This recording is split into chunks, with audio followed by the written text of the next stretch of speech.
দেশের আকাশে আজ কোথাও 1447 হিজরি সনের পবিত্র শাওয়াল মাসের চাঁদ দেখা যায়নি। তাই আগামীকাল শুক্রবার রমজান মাস 30 দিন পূর্ণ হবে এবং আগামী শনিবার সারা দেশের যথাযথ ধর্মীয় ভাবগাম্ভীর্য ও উৎসাহ উদ্দীপনার মধ্য দিয়ে উদযাপিত হবে পবিত্র ঈদ উল ফিতর।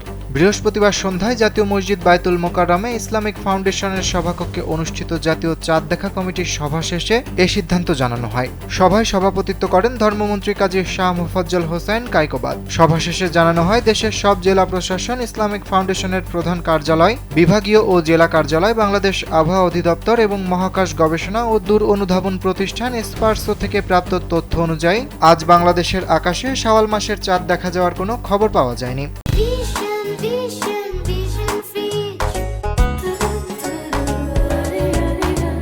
এই অবস্থায় শনিবার থেকে শাওয়াল মাস গণনা শুরু হবে এবং ওই দিনই পবিত্র ঈদ উল ফিতর উদযাপিত হবে।